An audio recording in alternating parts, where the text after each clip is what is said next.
الرجیم بسم اللہ الرحمن الرحیم رب اشرح لی صدری ویسر لی امری واحلل عقدۃ من لسانی یفقہوا قولی واجعل لی وزیرا من اہلی ربی یسر ولا تعسر وتمم بالخیر وبک نستعین ربی زدنی علما۔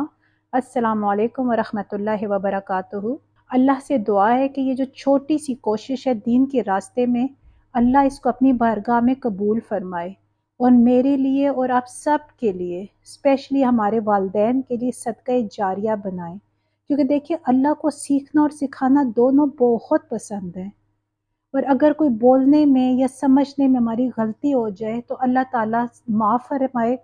اور ہمارے علم میں اضافہ فرمائے، آمین۔ آج انشاءاللہ ہم سورہ بقرہ کی آیت نمبر 94، 95 اور 96 سے سٹارٹ کرتے ہیں۔ بسم اللہ الرحمن الرحیم۔ آپ کہہ دیجئے، اگر ہے تمہارے لیے آخرت کا گھر اللہ کے نزدیک، خاص طور پر لوگوں کے سوا، تو تم سب تمنا کرو موت کی، اگر ہو تم سب سچے، اور ہرگز نہیں وہ سب تمنا کریں گے اس کی، کبھی بھی، اس کے سبب جو آگے بھیجا ہے ان کے ہاتھوں نے، اور اللہ خوب جاننے والا ظالموں کو۔ اور البتہ آپ ضرور پائیں گے ان کو زیادہ حریص لوگوں سے زندگی پر، اور ان لوگوں سے بھی جن سب نے شرک کیا، چاہتا ہے ان میں سے ہر ایک کاش کہ وہ عمر دیا جائے 1000 سال، حالانکہ نہیں وہ عمر پانا بچا سکنے والا اسے عذاب سے،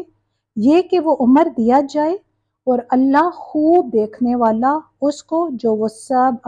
عمل کرتے۔ اب دیکھیں یہاں پہ اللہ تعالیٰ حضرت محمد مصطفیٰ صلی اللہ علیہ وآلہ وسلم سے کہہ رہے ہیں کہ اے محبوب،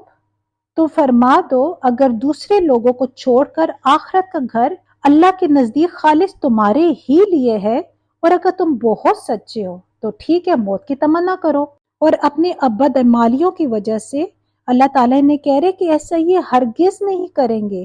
یہ موت کی تمنا کبھی نہیں کر سکتے، اور اللہ ظالموں کو خوب جانتا ہے۔ اور بے شک تم ضرور انہیں پاؤ گے سب لوگوں سے زیادہ جینے کی ہوس رکھنے والے۔ اور مشرکوں میں سے ایک گروہ تمنا کرتا ہے کہ کاش اسے 1000 سال کی زندگی دی جائے، حالانکہ اتنی عمر کا دیا جانا بھی اسے عذاب سے دور نہیں کر سکے گا۔ اب دیکھیں یہودیوں کے ایک باطل دعویٰ تھا، وہ دعویٰ کیا تھا کہ جنت میں صرف وہ ہی جائیں گے، جنت تو ہے ہی انہی کے لیے۔ وہ یہ سمجھتے تھے، اس غلط فہمی میں، اس خوش فہمی میں تھے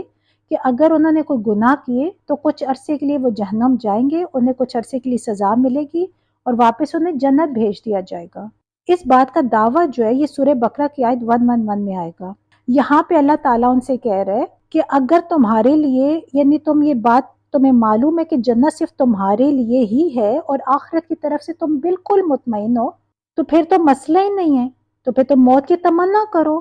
ظاہر ہے جو عیش و آرام والی جنت میں تم پہنچو گے اور وہاں جو تمہیں زندگی ملے گی وہ اس دنیا میں تو نہیں ہے،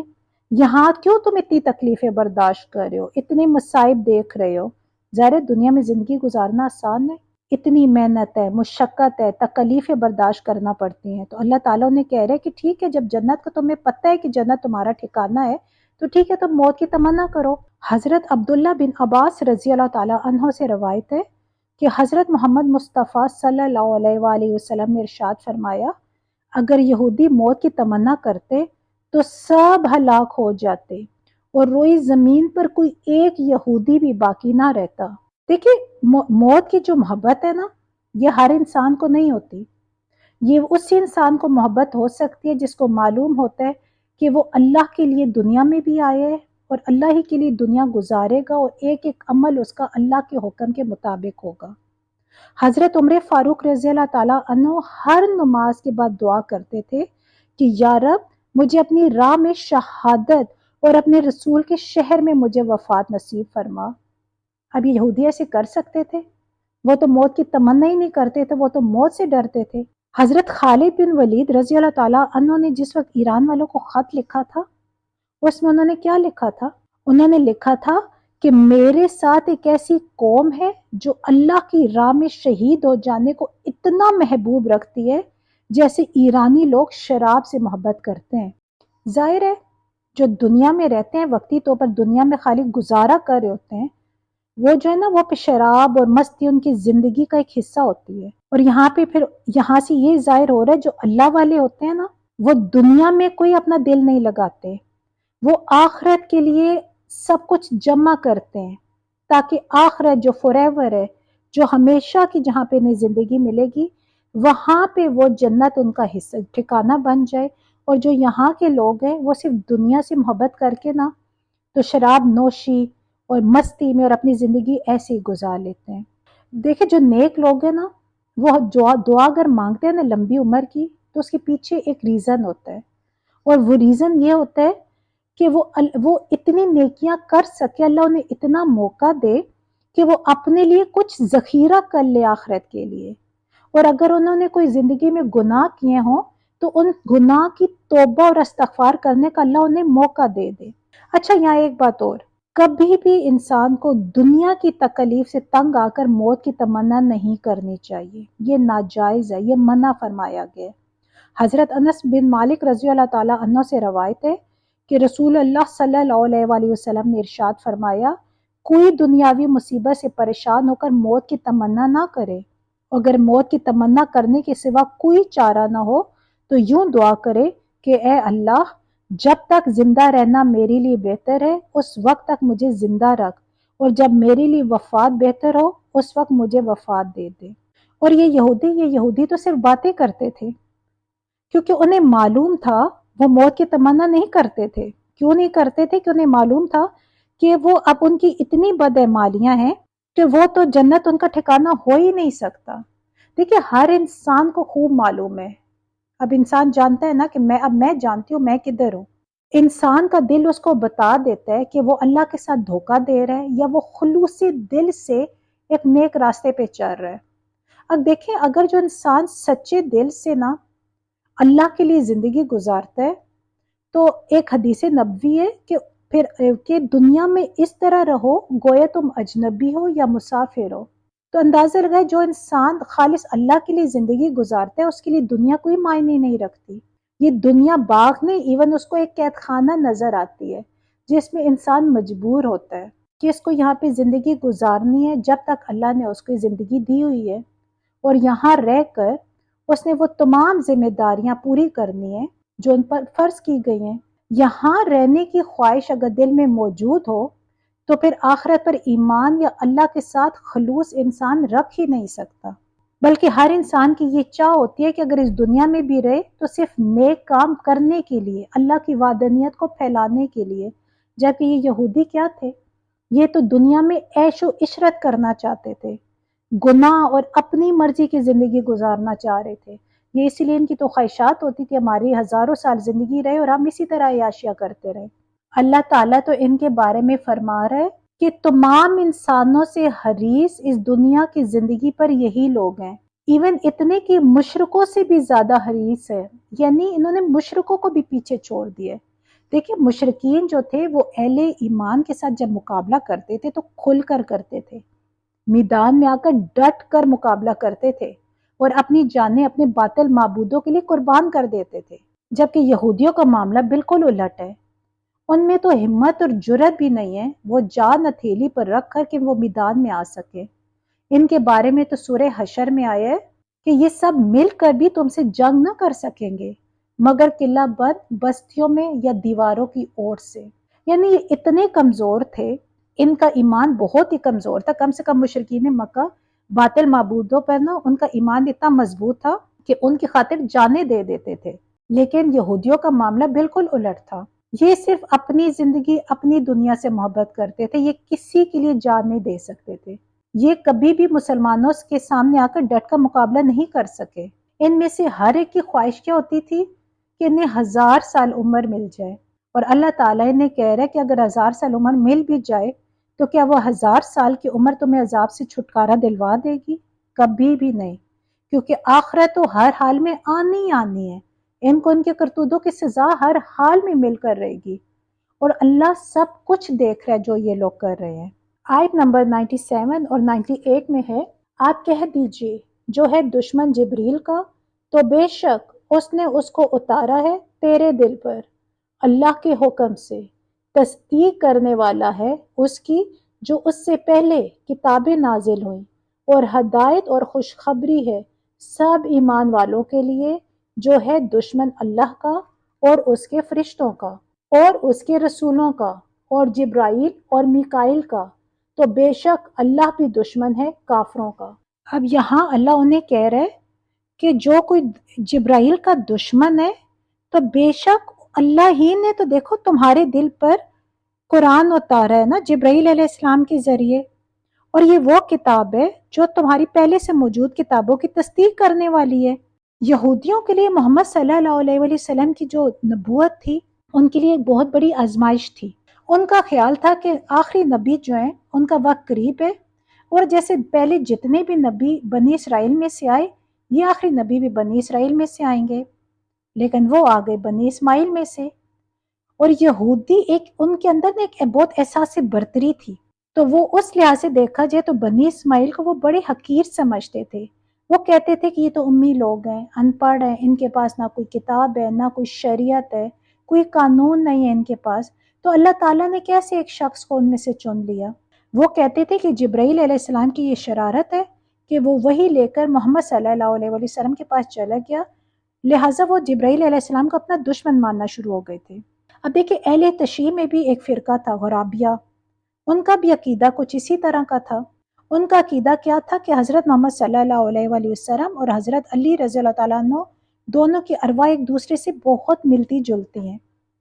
وہ مثال دیتے تھے جیسے کوہ دوسرے کوے سے بہت مشابہ ہوتا ہے، تو اس لیے وہ کہتے تھے کہ حضرت جبرائیل علیہ السلام دھوکہ کھا گئے اور اللہ نے وہی بھیجی تھی حضرت علی رضی اللہ تعالیٰ عنہ کے پاس، اور وہ لے گئے حضرت محمد صلی اللہ علیہ وآلہ وسلم کے پاس۔ خیر وہ زہر بعد میں اس فرقے کو، وہ تقریباً 1000 سال پہلے تھا فرقہ، فوراً انہیں پھر لوگوں نے سٹینڈ اٹھائے، انہیں کافر انہیں زہر کر دیا کہ وہ تو کافر ہیں، پھر اس کے بعد وہ فرقہ ختم ہو گیا۔ اب یہودیوں کا بھی تقریباً کچھ ایسا ہی عقیدہ تھا، وہ کہتے تھے کہ جبرائیل علیہ السلام کو بنی اسرائیل میں کسی کے پاس بھیجا تھا لیکن وہ بنی اسماعیل میں چلے گئے۔ دیکھیں ایسا ہو جاتا ہے،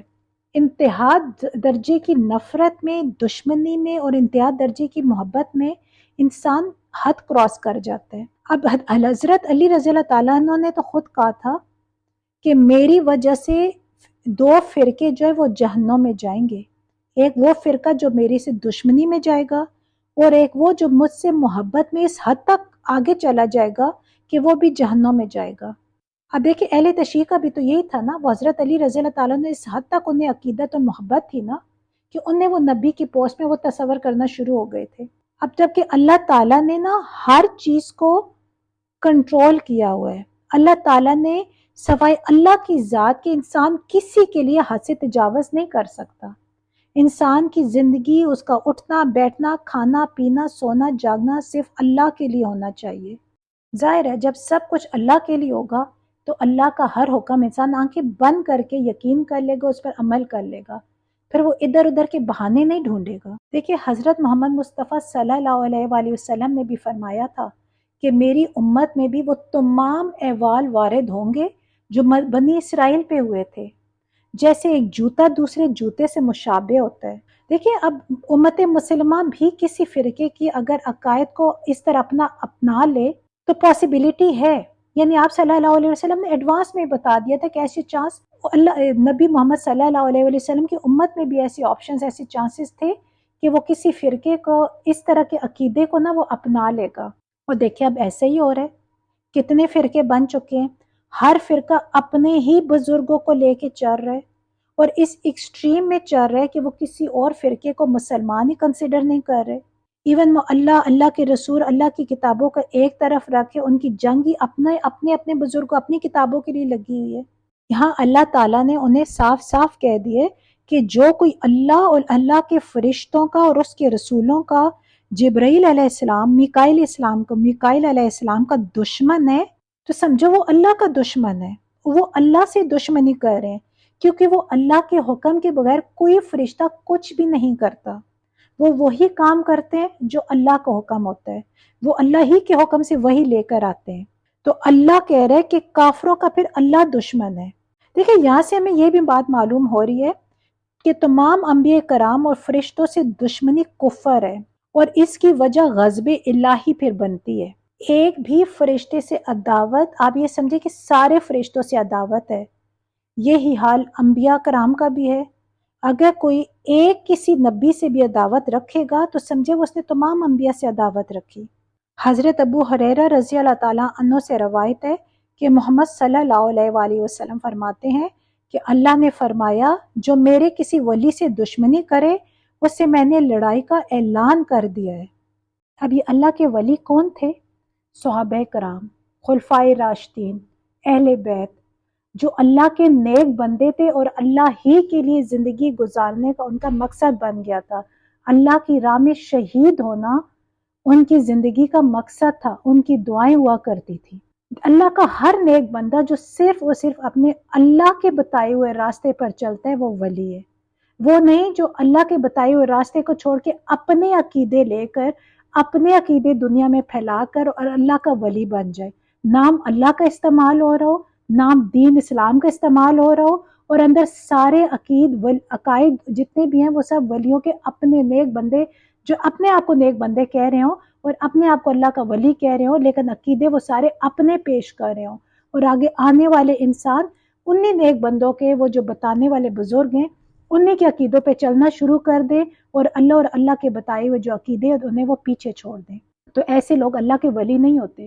اللہ کے ولی وہی ہوتے ہیں جو صرف اور صرف اللہ ہی کے حکم کے مطابق زندگی گزارتے ہیں، اللہ کے رسول اور اللہ کی دی ہوئی کتاب کے مطابق خود بھی عمل کرتے ہیں اور لوگوں کو بھی وہی درس دیتے ہیں۔ اللہ سے دعا ہے کہ اللہ تعالی ہم سب کی زندگی میں قرآن پاک کھولے تاکہ ہمیں سمجھ آ جائے کہ ہم کس طرح اپنے اللہ کے بتائے ہوئے طریقوں پر عمل کر کے اپنی آخرت اچھی کر سکتے ہیں۔